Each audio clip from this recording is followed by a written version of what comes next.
All right, a very good evening to you. Thank you so much for creating time to catch the latest right here on Sunday Express. It is the 6th day of February, the year 2022, a day when the world was marking the International Day of Zero Tolerance for Female Genital Mutilation, coming at a time when experts are raising concern about the COVID-19 pandemic, risking negating the gains made in eradicating the vice. And as the clock is ticking to Kenya's deadline of ending FGM by the year 2022 and the global deadline of ending it by the year 2030, how much ground have we covered and what will it take for us to achieve a zero mark when it comes to the prevalence rates of female genital mutilation? I'll be having that conversation with Le Seketeti Frank Taniki, a passionate anti-FGM activist who is also a UNFPA Youth Advisory Panel member. I'll be joining him later on right here on our comprehensive news broadcast that begins right now with the top stories.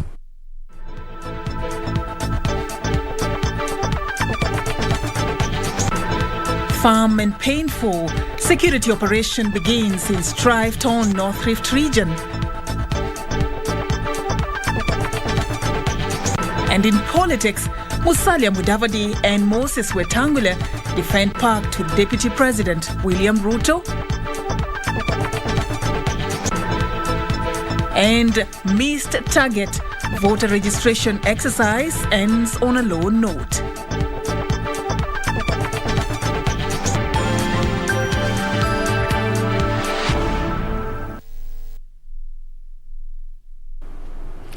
All right, once again, welcome to the broadcast. My name is Serfine Ouma, and I'll be doing this together with Byron Abuli, our sign language interpreter tonight. We are also welcoming you to be a part of this broadcast at KBC Channel 1. Use the hashtag Sunday Express. Now, let's begin straight away. A government-led security operation has kicked off in insecurity-prone areas in the North Rift. The operation covers Baringo, West Pokot, and Turkana counties. A heavy contingent of police drawn from various security forces is currently on the ground to mop up illegal arms in the hands of civilians. Internal Security Cabinet Secretary Dr. Fred Matiang'i on Friday said the operation will be firm and painful. Timothy Kipnusu begins our bulletin with this broadcast. At the home of the late Robert Lokitar in Marigat area of Baringo North, Baringo County, grief and loneliness are evident here. Lokitar, the father of one and a boda operator, was shot dead on Saturday along the Kapedo Lomelo Road on his way to Lokori while he was on his daily activities. Hiyo kijana yetu ni ana sisi nategemea yeye kwa peke yake. Na hiyo ni uchungu sana kwa sisi, bado lala kutoka jana. Ile tunasikia uchungu. Na aliwao kama anaendesha pikipiki, si ati alikuwa anachunga mbuzi ama alikuwa anafanya nini? Alikuwa anasafiri tu kama wasafiri wengine. Lakini sasa hapo kwa wakamuua bure tu hivyo. Hata mimi nasikia uchungu sana. Kisemekana tuko na amani na bado watu wanauawa bure. And in retaliatory, residents here trained their anger to a bus traveling to Churo Tiati, partially damaging it. Watu walivunja ile basi sababu wanasikia bado mtu wetu ameoa na bado watu wanapigana kule Lomelo na Kapedo. So sisi kama watu wa Marigat wamekasirika kwa sababu wanaona ni kama si jambo nzuri ambalo kama inaendelea, kwa sababu unaua mtu wetu and then bado mnaendelea kutupiga bado. So ndio watu wakakasirika wakaamua kugonga ile basi. The spate of killings, cattle theft and destruction of property has seen the government kick off a disarmament exercise in the security prone counties of Baringo, West Pokot and Turkana. Hiyo shughuli ya operation ya security, niambia viongozi wanasiasa washirikiane na serikali na wakubaliane, serikali ifanye kazi yake ili kuleta amani Baringo North. Sisi tunaomba tu hata kama mambo ya KPR kama Matiang'i amesema wataandika mambo ya KPR, watuandike. Operation ikiendelea hata sisi tunasaidia area polepole. Heavy contingent of police drawn from different forces is on the ground on a security operation to mop up illegal guns in the restive region.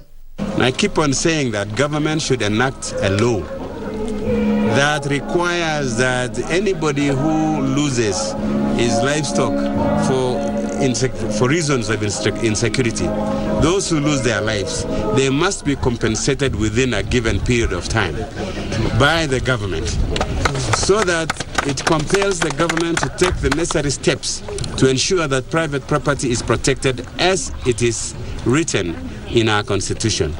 The government has warned that the operation will not spare anybody with illegal firearms. Timothy Kipnoso for Sunday Express.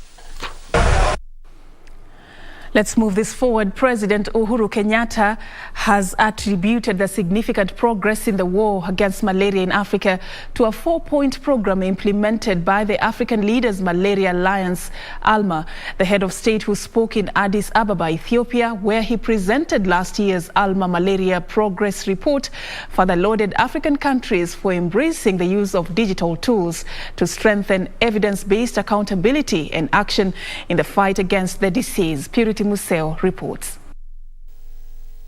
During the ongoing 35th Ordinary Session of the Assembly of Heads of State and Government of the African Union in Addis Ababa, Ethiopia, Sunday, President Uhuru Kenyatta said that Africa had made significant progress in the war against malaria in the last 2 years. When I became the chair of ALMA, I established an ambitious 4-point legacy agenda, and I am pleased with the progress that we have made so far. The head of state, who spoke when he presented last year's ALMA Malaria Progress Report, further said that isolated digitization and accountability and action scorecards, one of his 4-point agenda against malaria, was an important tool in the campaign against the disease. Our countries are implementing national scorecard tools, and this includes 40 scorecards for malaria, 29 for reproductive, maternal, newborn, adolescent and children health, 8 for neglected tropical disease, and 3 for nutrition, and 5 community scorecards. President Kenyatta pointed out that in 2021,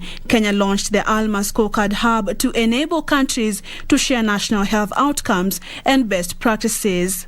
To boost access to life-saving anti-malaria commodities, the president said countries are deploying mosquito nets and insecticides to address the threat of insecticide resistance. To eliminate malaria by 2030 as per the AU agenda, we as a continent must scale up our collective efforts. I am glad to report that our countries have heeded to this call. And despite the pandemic of COVID-19, countries have provided strong leadership and did take concerted action to ensure that universal mosquito nets, indoor residual spraying, and seasonal malaria chemo prevention campaigns, which were implemented as planned. While rallying African governments to invest more in the fight against malaria for the continent to meet its target of eliminating the disease by the year 2030, the president applauded the Global Fund and the U.S. President's Malaria Initiative for their continued support. Available data shows that African countries account for 96% of global malaria cases, as well as 98% of global malaria deaths.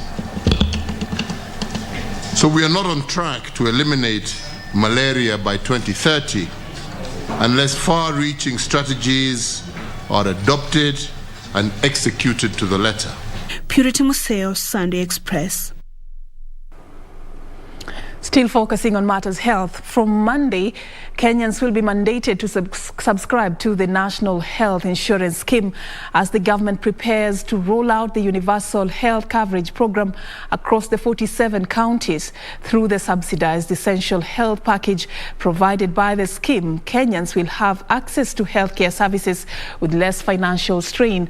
As Juni Karisa reports, the government has affirmed its intent to increase its health workforce, erect more health units, as well as provide quality healthcare.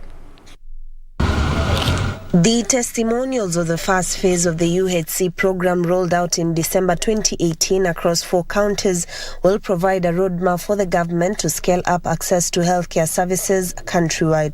The reforms at the National Health Insurance Fund will pave way for the government to reduce pocket expenditure from 32% to 20% this year. About 19% of Kenyans are insured by the social health insurance, a number the government hopes to boost through mandatory enforcement. 100%. In a bid to reduce the 140,000 healthcare giver gap, the government will increase current ratio of 10 healthcare workers per 10,000 population to 13 health workers. Consequently, community units within a 5-kilometer radius will increase from 55% to 100% this year. Tumepanga mpango ambao ni wananchi, si wa wetu wenyewe. Hii ni mpango ya wananchi ambayo watahudumiwa mahospitali na mpango wa National Health Insurance Fund. Kagwe was speaking in Mombasa ahead of the International Health Workforce Conference to be attended by 1,000 delegates from 24 countries. The health workforce will be benchmarking lessons learned during the pandemic as well as repositioning themselves post-COVID by use of telemedicine. Are doctors going to use technology to examine patients? Will patients benefit from the use of technology while attending to their patients? And we need to ensure that as we go into team-based care, the public is not left wanting about who to trust and who does what. Jenny Karisa Mbele from Mombasa County. All right, thank you, Janae, for that report. Now on to the voter registration exercise. The second phase of the enhanced voter registration exercise came to a close Sunday, with the registration centres recording low turnout contrary to expectations. A few centres, however, had long queues as Kenyans took advantage of the opportunity to be in the voters' register. Queues of Kenyans at various voter registration centres could be seen as the exercise entered its last stretch. At the General Post Office near Huduma Center in Nairobi, a number of youth turned up to avoid being locked out. Leo nimekuja kujitokeza kwa sababu ID yangu ilikuwa imepotea. So this is the only day that is available and also it's the deadline. Niliongojea nikuja nimalizie hii process. Nichukue kura at least nichague mwenye namhitaji. Siku ya mwisho ndo Wakenya tunakuanga hivyo last minute. So last minute ndo mambo inakuanga sawa. Ndo nikaamua nikuje leo. The number has been high, people have been coming. So far maybe 70-80. Naweza sema first phase ndo watu walikuja wengi, lakini wiki ya mwisho ndo watu wamekuja wengi. At the Chief's Office Registration Center in Ngara, Nairobi, the number was dismal. As by now, our machine reads 39 voters. Phase 1 was at least challenging, but phase 2 is now the number is improving. The situation was no different at City Primary Voter Registration Center. Most of those who visited the center sought for transfers or checked their registration status. Compared to the last exercise, watu wamejitokeza kwa wingi. Most of them wakiwa vijana. Wakuconfirm na kutransfer ndio wingi kuliko kujitokeza kujisajili. Lakini tunasema wote tu wamekuwa kikuja. Nimekuja leo tu niangalie, nihakikishe nitashiriki kwa hiyo kura. Naamini ya kwamba naweza tumia ID yangu juu sijachukua kura kwenda kuvote. Kukataa kuchukua ni vile niko na ID. Na watu walikuja kutaka kutuandikisha, lakini ukapata wamekuja baada ya 1 month wameenda, na watu wengi kama mimi nategemeanga kibarua na siwezi enda kupanga laini. The Independent Electoral and Boundaries Commission was targeting 4.5 million new voters in the second phase of the enhanced mass voter registration exercise. Kamchemenza for Sunday Express. And well, we do hope that you made it to that list. That's your voice to decide what will happen in the next cycle of leadership, the coming 5 years. Now, let's take you into the education sector. Education Cabinet Secretary Professor George Magoha says the construction of classrooms to anchor the competency-based curriculum for junior secondary classes is almost 66% complete. The CS said over 6,470 classrooms will be constructed across the country in the first phase, adding that 572 are ready and are waiting commissioning. At the Aldina Vizram High School in Mombasa County, where he opened a classroom for competence-based curriculum, Education Cabinet Secretary Professor George Magoha noted the estimated budget for the construction of a classroom has reduced from 1.26 million shillings to 788,000 shillings per school. He stated that the construction of the classrooms across the country has reached 66% completion rate and commended education stakeholders for their efforts to ensure successful anchoring of the CBC program. Under the direction of His Excellency Uhuru Muigai Kenyatta, who is our president, we reduced the price of each classroom from 1.26 million shillings to 788,000, including tax. The government intends to construct 6,470 classrooms in this first phase. The very first completed one I commissioned on the 13th of last month. Now we have about 572 that are complete, waiting to be commissioned. He said that despite resistance from some quarters to CBC, there was no going back and that the curriculum would be successfully implemented. So no particular force can say, no, we are not going to implement CBC unless the courts pronounce themselves in it. And the last time I checked, I haven't had that happen. And the last time I checked, I think I've become more popular with mothers of children who are doing CBC. I hope some of you are here so that I can feel at home. Because if you have children who are doing CBC and the ones who are not doing CBC, you will definitely see the difference in the children, isn't it? At the same time, he commended education stakeholders for restoring calm in schools in the third term. Magoha also warned teachers against administering corporal punishment, saying it is still banned in schools. We know that sometimes they threaten you. That one is a criminal act. Why are you asking me? Anybody who lifts his hand to beat a child under the current laws should be arrested by the police. Unless it was in self-defense. For Sunday Express from Mombasa County, I am Anburu. All right, that report now takes us to our first break here on Sunday Express. Please don't go too far. We still have a lot lined up for you coming up ahead. I'll be having a conversation with Leseketeti Frank Taniki. He's a passionate anti-FGM activist. We are talking about the progress we have made as a country in eradicating female genital mutilation and what change of strategy is needed for us to attain a zero mark when it comes to the prevalence rates. That coming up and much more on the other side of the break.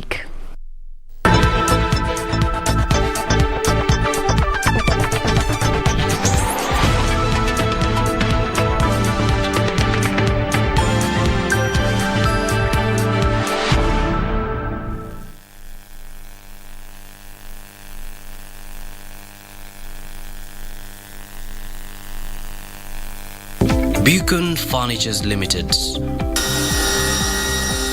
We're local manufacturers of quality office furniture, dealers in quality office equipment like fireproof safes and cabinets. Our automated state-of-the-art factories at Henna House along Enterprise Road in Nairobi's industrial area. Our showroom is at Uniafrica House, Koinange Lane off Koinange Street. We are passionate believers in locally manufactured goods. When you and I buy locally made furniture, we impact on the livelihoods of our brothers and sisters. For orders, visit our showroom at Uniafrica House, Koinange Lane off Koinange Street. Beacon Furnitures Limited. Jenga Kenya, tupate ajira.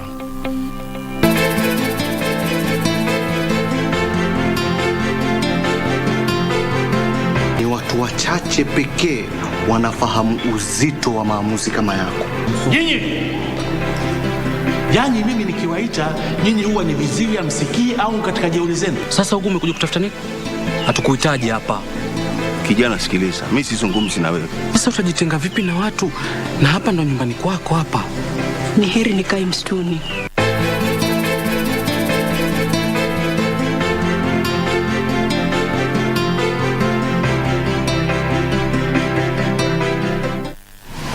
Log on to the KBC website at www.kbc.co.ke to get the latest breaking news, entertainment, sports, politics, lifestyle or business trends from Kenya and around the world. Never miss new episodes from your favorite TV shows, reruns and movies. Just stream online or watch live on your YouTube channel at KBC Channel 1 TV shows. For the day's biggest stories, trustworthy news and family entertainment, log on to KBC Channel 1. Watch what you want anytime, anywhere.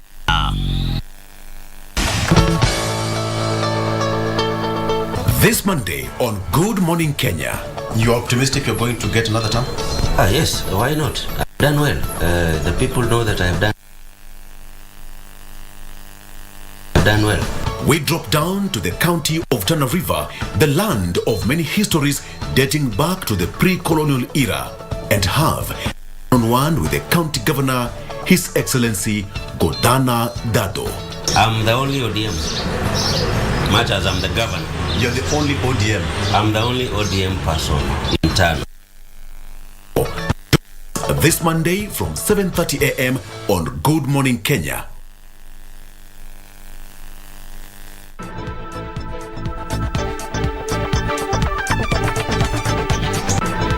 Firm and painful security. Right, we do apologize for that slight mix-up. And on this second part, we take you into the world of politics and the One Kenya Alliance principles. And Wiper leader Kalonzo Musyoka has refuted claims that the alliance has placed conditions and irreducible minimums for joining Raila Odinga's Azimio la Umoja. Kalonzo says Oka principles are leaders of integrity and cannot take such a route. The United Democratic Party leader Cyrus Jirongo, a co-principal in Oka, was quoted saying the formation will have structured talks with Azimio before any merger. One of the core principles of One Kenya Alliance, Cyrus Jirongo, on joining Raila Odinga's Azimio la Umoja. We want to discuss with our friends in Azimio, but it must be in a structured manner. But Wiper's Kalonzo Musyoka seems to be reading a different script from his fellow principal in Oka over the said conditions for them to join the Odinga's outfit. Oka imetoa masharti fulani kabla ya kuungana na Azimio. Unanisikia? Mimi sio mtu wa kutaka chochote kutoka kwa mtu yeyote. Mambo ya serikali ni kunyakua. Uongozi unapeanwa na Mungu. The Wiper leader said Oka is growing strong and maintained his stand that other formations should join Oka. Sisi tunakaribisha wengine wanaotaka, tunawakaribisha wajiunge na Oka na sio Oka kumezwa na mtu yeyote.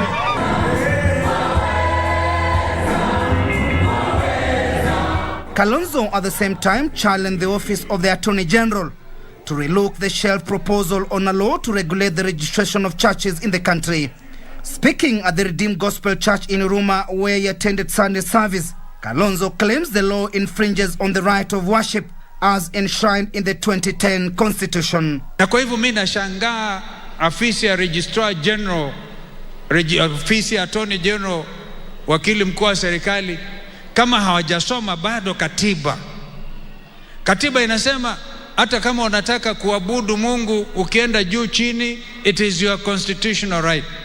Kwa hivyo najiuliza, ni kwa nini bado makanisa wanakatazwa kusajiliwa?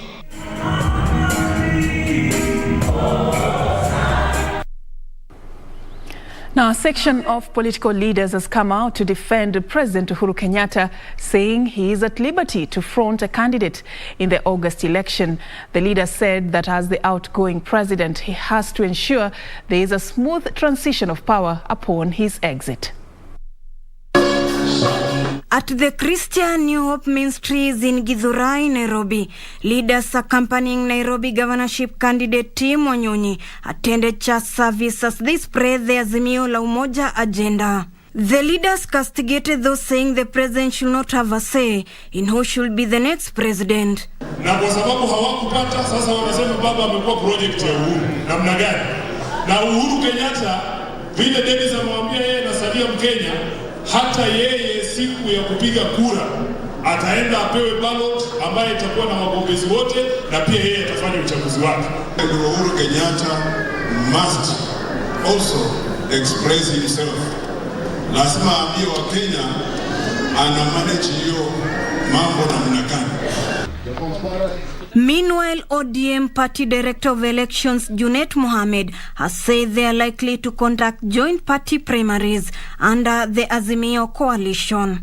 We will come up with mechanisms and formulas to do nominations together, to do, now that we are partners, we will be doing things together.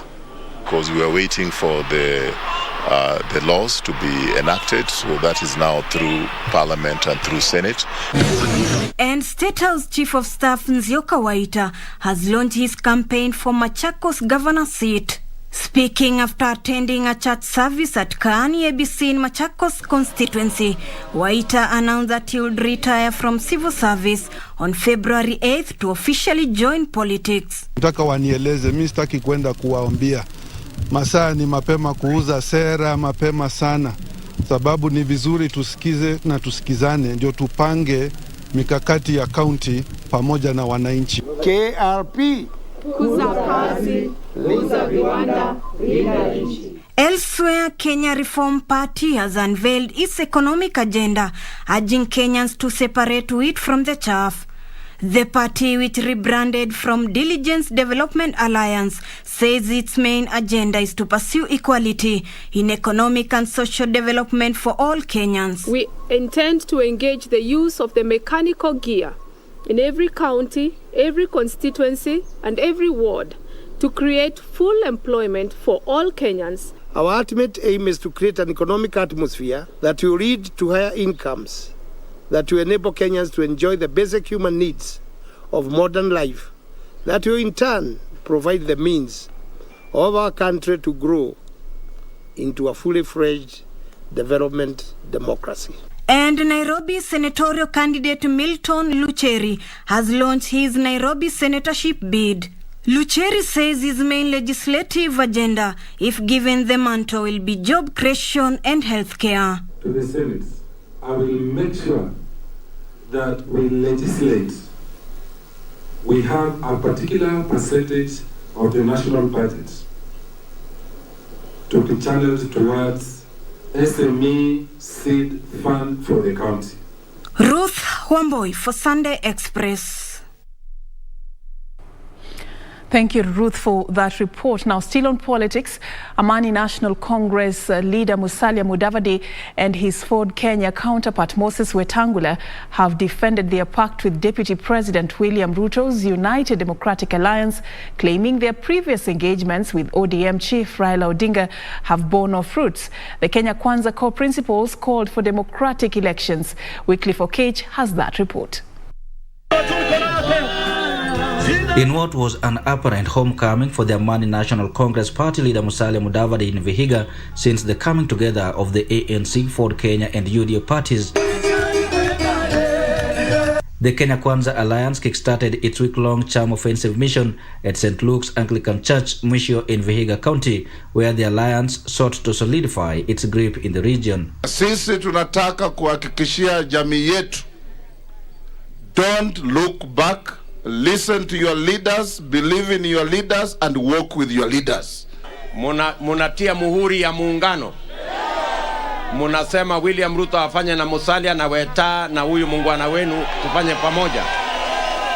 From St. Luke's, the convoy hit the road running with the stopovers at Luanda, Majengo, Hamisi, Serem and Shamakoko towns. Here, the leaders called upon area residents to support the Kenya Kwanza Alliance, promising changes in the education and agriculture sectors. Tunajua iko jambo linawakera wazazi, walimu na hata wanafunzi, inaitwa CBC, mfumo wa elimu. Hiyo tukiingia mwezi wa 8 tunaiondoa, tunabadilisha ili tumpatie ile mfumo mnaelewa. Sisi wote tumeungana kwa sababu tunataka sio Musalia apate ama William Ruto apate ama Weta apate. Tunataka kupanga mambo ya wananchi kwanza. na ndio tunasema Kenya. Mudavadi and Wetangula used the opportunity to answer critics of the alliance with Deputy President William Ruto, claiming their association with ODM leader Raila Odinga ended in betrayal. Mzee wetu jirani hapa tumemsaidia mara mingi, mnajua. 2013 Weta alisimama na yeye, kweli rongo? 2017 Weta alisimama na yeye, Musalia alisimama na yeye, kweli rongo? Asante niliyopata ni kuchapa teke na kuambia toka kabisa. Mimi nimesikia watu wakisema tunataka tuwe kwa serikali. Mimi sikatai. Lakini mimi nasema tunataka tuunde serikali. Kuna wale wanataka kuwa kwa serikali na wale wanataka kuunda serikali. Kuna tofauti. Tunataka tuulize Wakenya wetu ama watu wetu wa hapa Ingo. Munataka muingie kwa serikali, what is your entry point? The alliance ended the day-long campaign trail with a rally at Mbale Municipal Club where politics of succession took center stage, telling the president to keep off.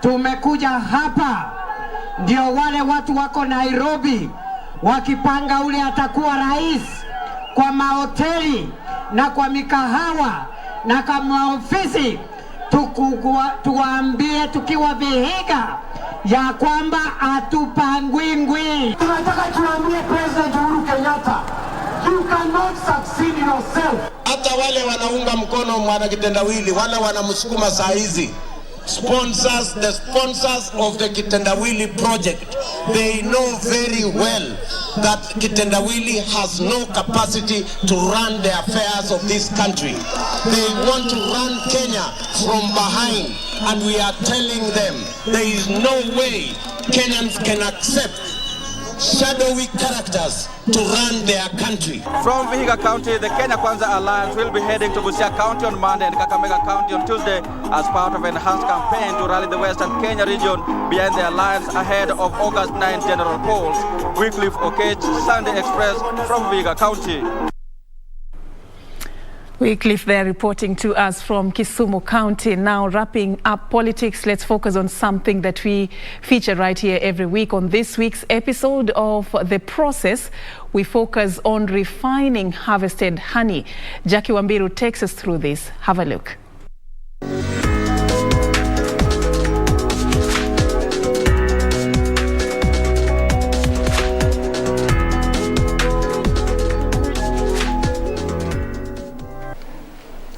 In recent past, there have been reported cases of highly adulterated honey that could have serious health implications as well as economic consequences.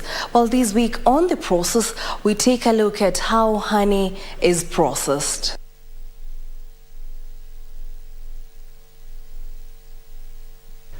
A fresh batch of harvested honey is received from farmers and various suppliers.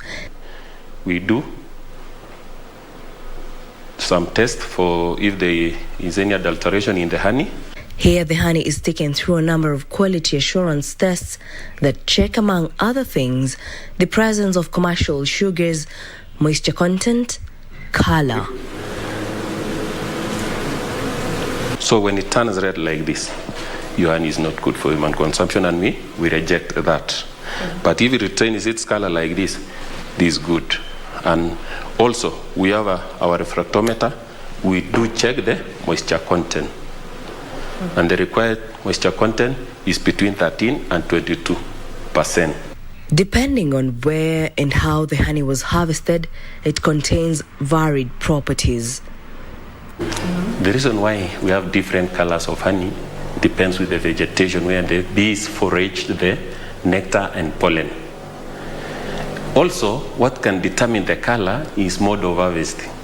If you harvest poorly, poor processing methods can affect the taste of the honey and the color. If you over smoke, maybe your honey could have been light, it will be darker. But the main reason for color in the honey is where the bees forage the pollen and the nectar and the region.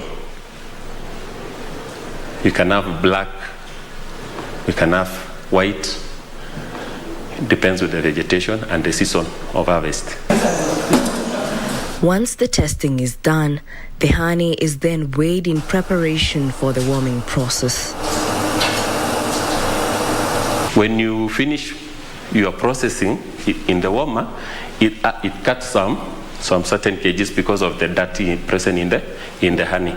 So the reason is that you should know, when doing your records, you should know how many kgs you have lost from the warmer, and during packaging, you have to lose also.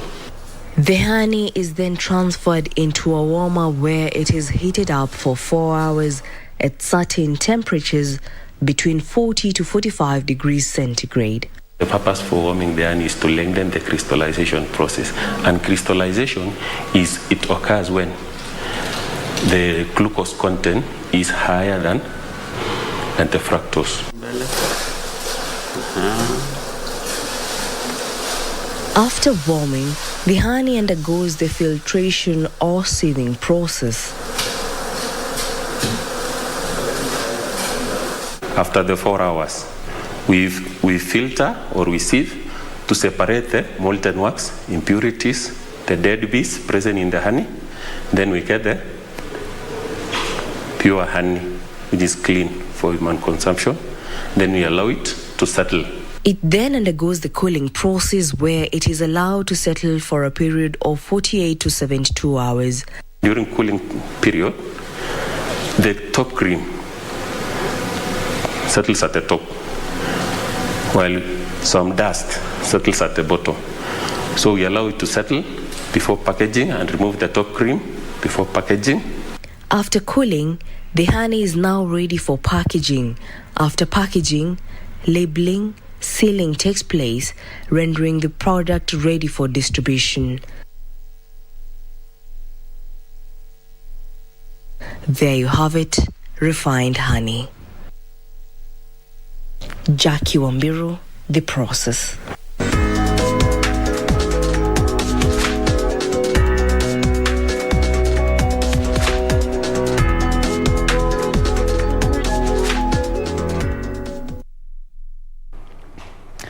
All right, there you have it. The Process coming to you every Sunday, just taking you into different sectors to learn and know how different things work and how they are made.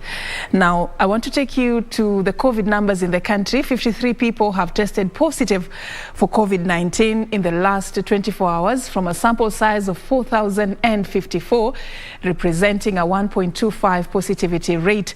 The youngest is a 9-month-old infant, while the oldest is 89 years. Unfortunately, 14 patients succumbed to the disease, bringing the cumulative fatalities to 5,621. Only 6.2 million Kenyans are fully vaccinated against the government's target of 27 million. A total of 13.6 million vaccines have been administered since the rollout in March last year. 187,517 booster shots have been administered between Friday and Saturday, and 274 patients recovered from the disease, with the total recoveries now standing at 295,971. Globally, there have been 394 million confirmed cases of COVID-19. 5.8 million deaths have been reported to the World Health Organization.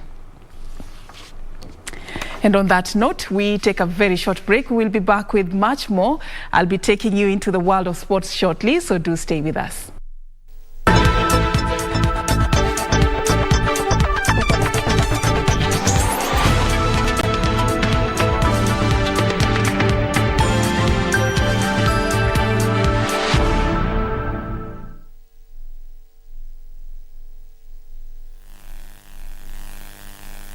Keep abreast of the developments live from the National Assembly and the Senate. On our members of parliament.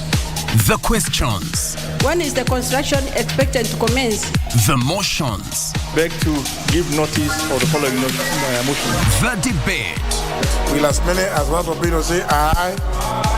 The statements. A statement on an issue of general topical concern.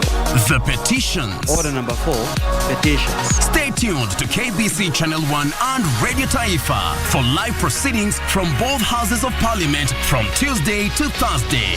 Live, uncensored, unedited. KBC, your national broadcaster. Do you have a news story to share with KBC? Get in touch swiftly on email news@kbc.co.ke or call 0723-892-654 or 0734-780-124.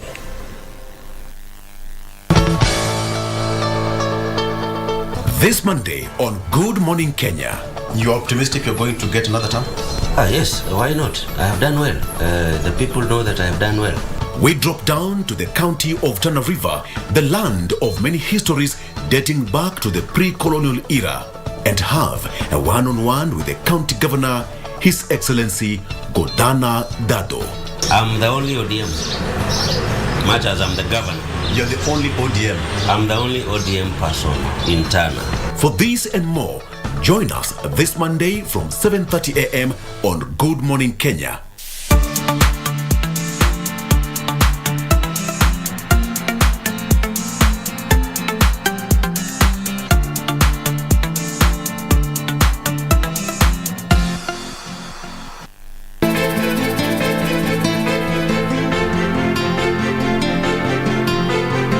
Ni watu wachache pekee wanafahamu uzito wa maamuzi kama yako. Nyinyi, yani mimi nikiwaita nyinyi huwa ni viziwi, msikii au katika jeuri zenu. Sasa huku umekuja kutafuta nini? Hatukuhitaji hapa. Kijana sikiliza, mimi sizungumzi na wewe. Sasa utajitenga vipi na watu? Na hapa ndo nyumbani kwako hapa. Ni heri nikae msituni.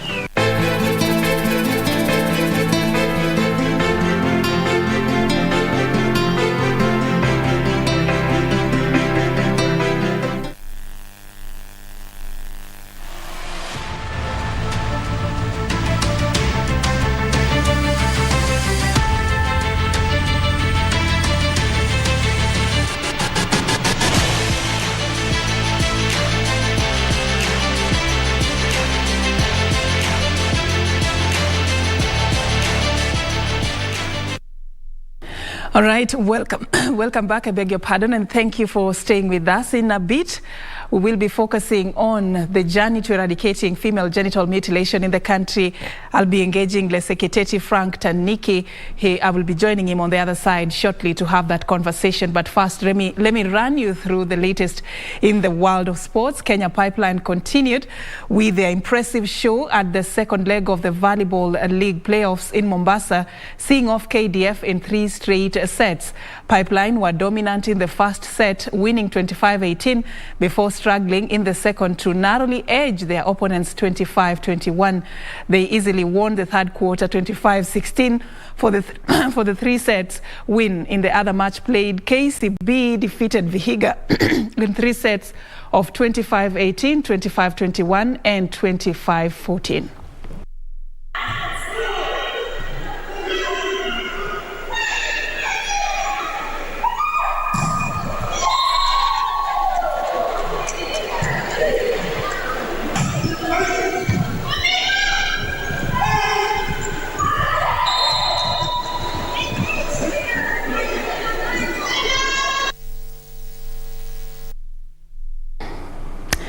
All right, moving on, 20 karate players took part in the opening round of a series of clinics set to be held this year in preparation for local and international events on the 2022 calendar. Meanwhile, 36 county officials are attending the netball symposium currently ongoing in Kisumu County.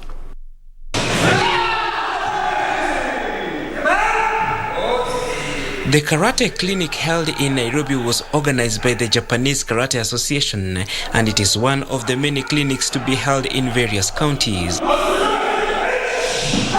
The 20 players, 13 men and 7 ladies, are also expected to attend the second round to be held in Kakamega next month, before heading to Mombasa and Nakuru in April and June respectively.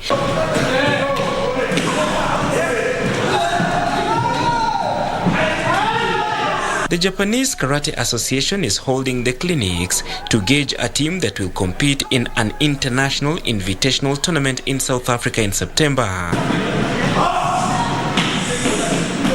Meanwhile, county officials and 6 players are attending the Netball Symposium ongoing in Kisumu. The aim of the symposium is to train netball leaders within the counties, ensure that the Sports Act is followed in the counties by registering clubs, and also train counties on good administration and governance. They talked on various topics. They talked on anti-doping, drug and substance abuse. They also talked on good governance, the Sports Act, and they also talked about laws and regulations that govern sports in this country. The workshop was well attended. Besides the county officials, players and stakeholders also attended the symposium. And the Koth Biro Football Cup final was not completed after being disrupted by fans on the pitch. However, Dortmund FC and Leeds rivals in the final were tied on a goalless draw. The final was attended by former Gatanga Member of Parliament Peter Kenneth and Nairobi Governor aspirant Peter Ngatia.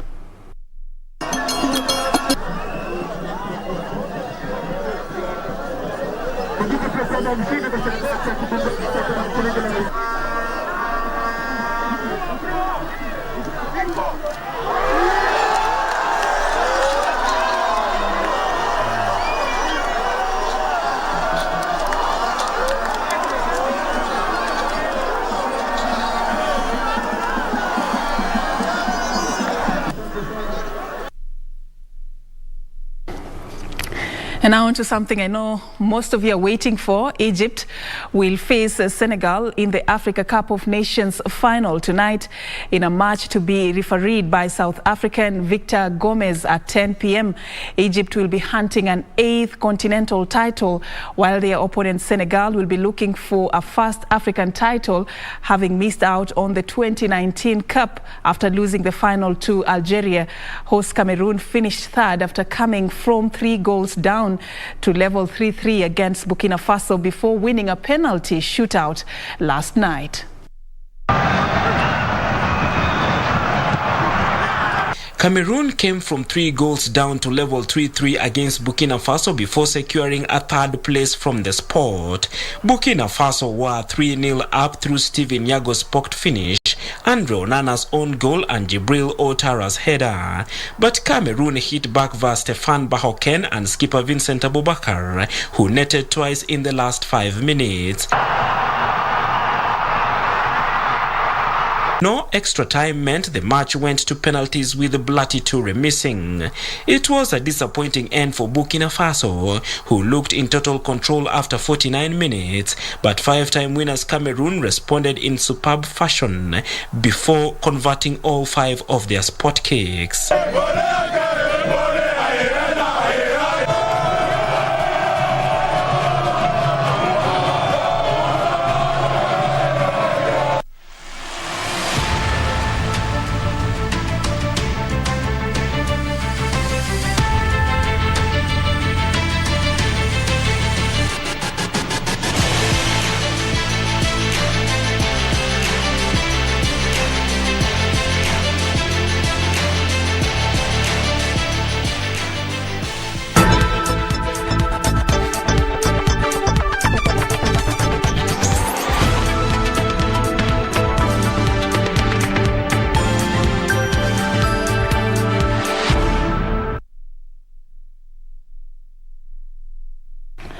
All right, welcome back on this other side after the sports. We now get straight into our interview for Sunday Express tonight, being the 6th day of February, the year 2022.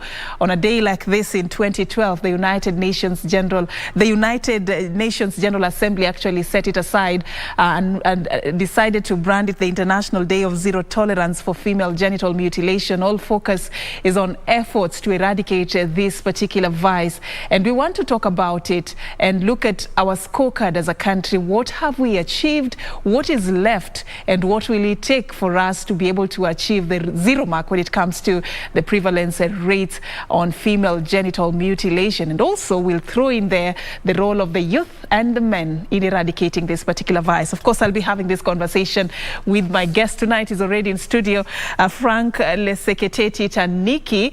Frank is an anti-FGM activist, and Frank also is the UNFPA Youth Advisory Panel member, one of the members there. Thank you so much, Frank, for creating time for us. Thank you, Serfine. All right, probably it would be a good point to start, by you just telling us a little bit about yourself and your interaction with this journey to eradicating female genital mutilation. Long time ago, it was not very common, this message coming from the men in the society. Just tell us a bit about where you drew your passion from. Okay, thank you so much, Safi. My name is Frank Leseketeti. I'm coming from Samburu County. And I'm a scholar. I schooled in Egerton University, pursued bachelor's degree of procurement and logistic management. And now, currently, I'm working with an NGO. We are focusing on girls improving resilience through a program run by an organization called Merit Integrated Development Program. And I'm also a youth advisory panel member, UNFPA, where we are just a group of 19 members in the whole country. And the focus is we want to make sure that by end of 2030, we have a free world from genital mutilation. Actually, I also own a CBO, which I started as we are focusing on how best can young people be involved in the eradication of FGM. So I thought of why can't we have a platform where youth can have to talk their issues, how they can address their issues in ending FGM.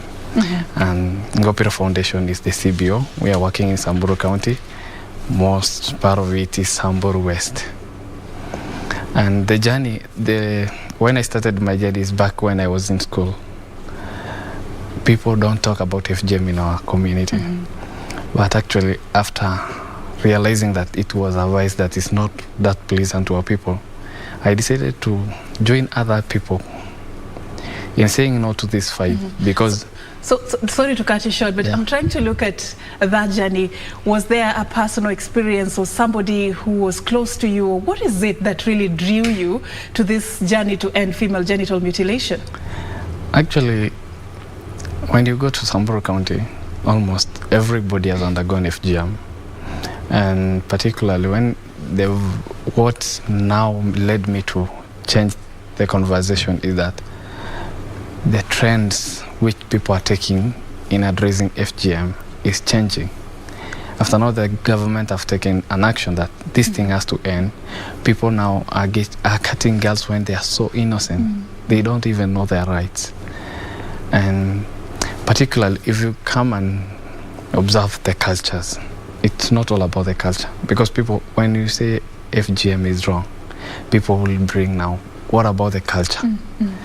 Of which, if you go and see, apart from the culture, what benefit do FGM has to our people?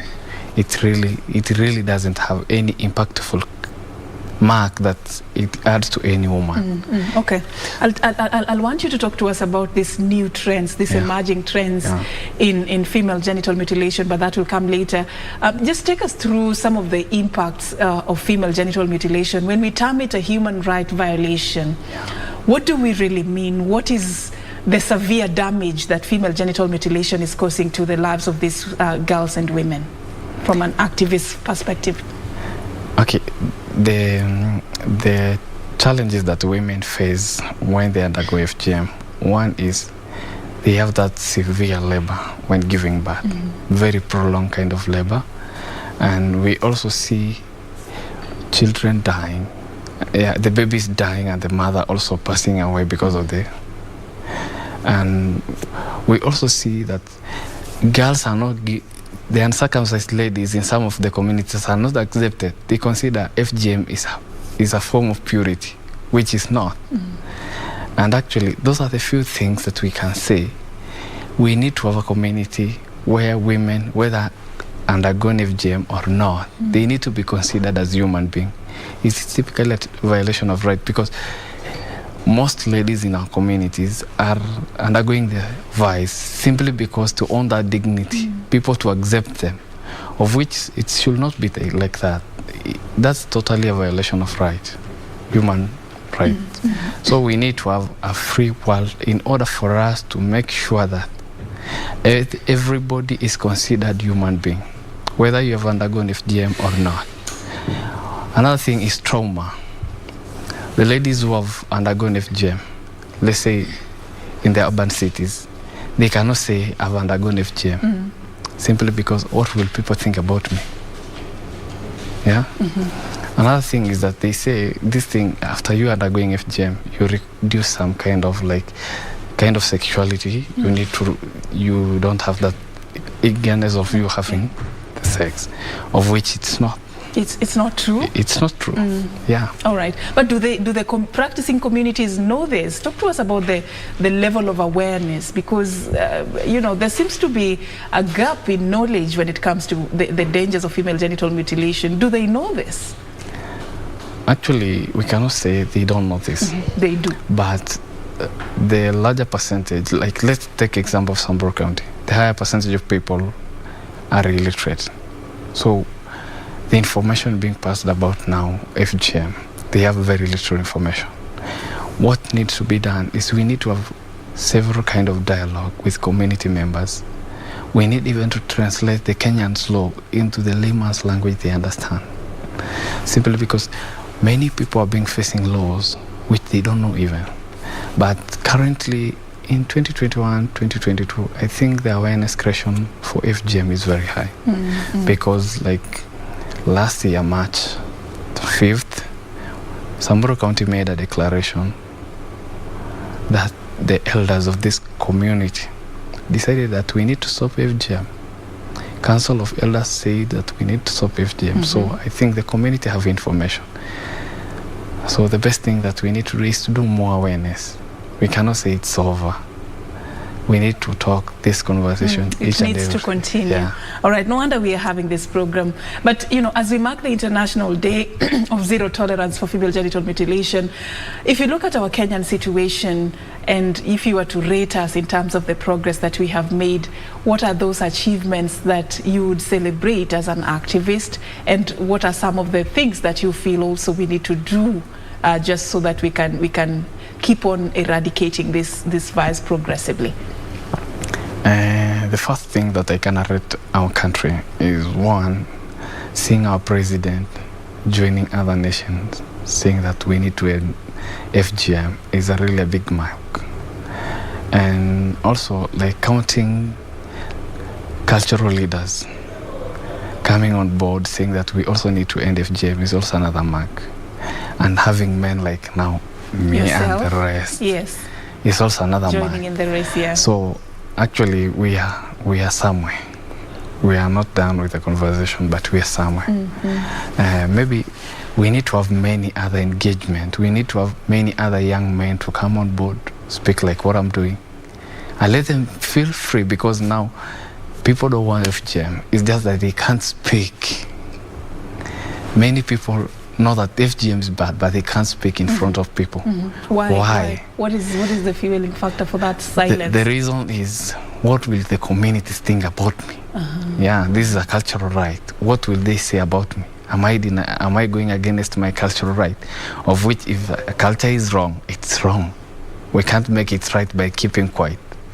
So the best thing is, like, we need many young people, especially men, because FGM is not men's story, it's not women's story. Yeah. All right.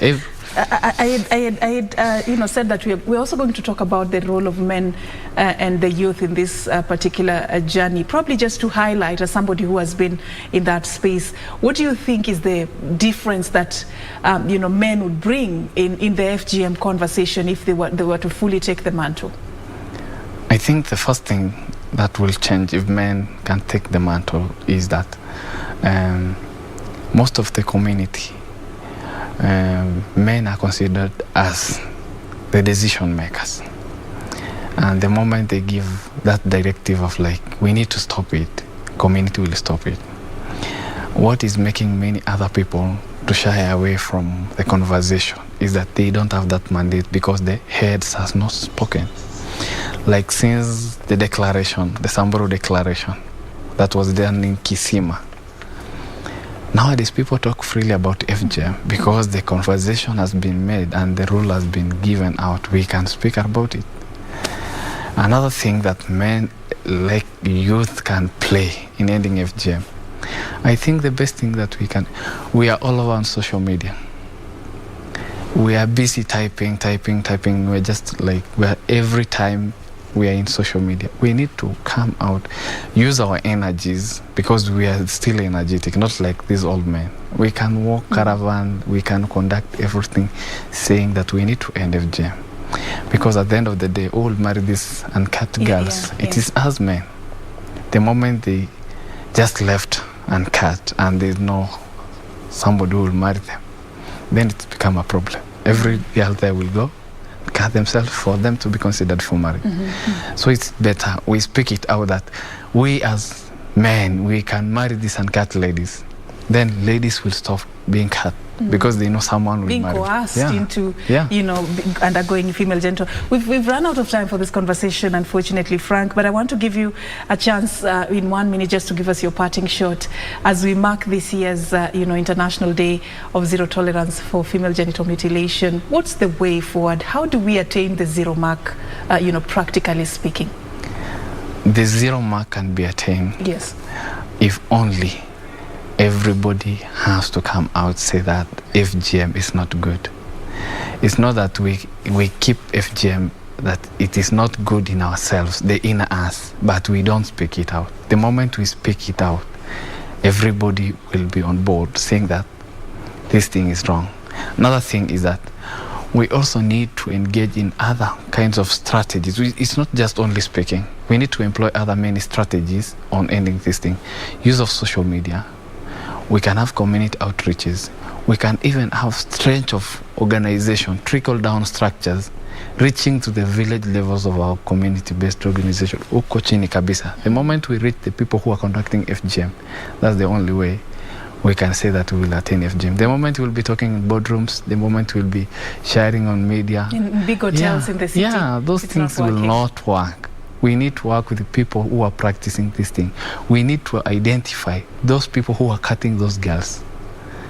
We need to transform them to better cutters, transform kind of cutters, not just like what they are doing. Yeah, we also need to partner with other people because we have many partners who are working to end FGM, but everybody is working on his own field. We need to come on board, work together, because togetherness is what will make us grow. All right, Frank, thank you so much for creating time. Of course, when we're having such conversations, we cannot complete in one sitting. And like you said, the conversation needs to continue even past this.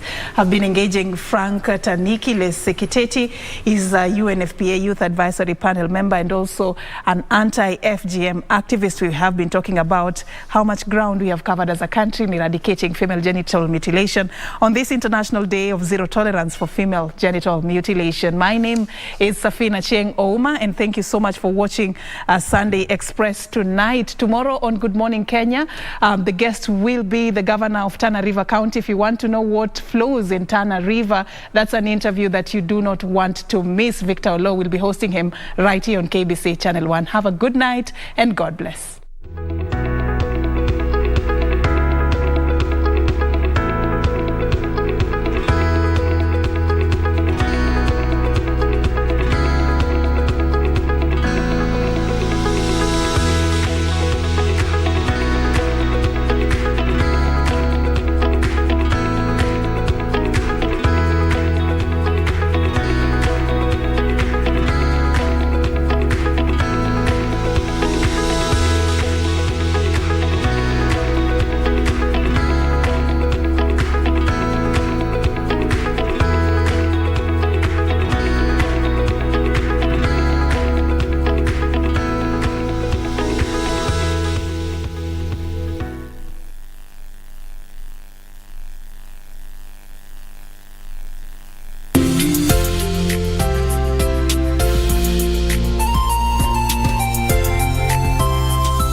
kupata skiza tune hii ya mwanzo mpya, bonyeza star 811 star 815 hash. Usikae hapo na kujihurumia eti kwa sababu ulikosea ama ulianguka. Maisha wakati mwingine utapata umeanguka ama umekosea. Pata mafunzo pale. Unapopata mafunzo, inuka tena, kung'uta mavumbi, songa mbele. Yaliyopita jamani, si ndwele, ganga yajayo, maana kuna nguvu katika mwanzo mpya. Ili kupata skiza tune hiyo ya mwanzo mpya, bonyeza star 811 star 815 hash, star 811 star 815 hash. Mundos divididos por una sombra de traición.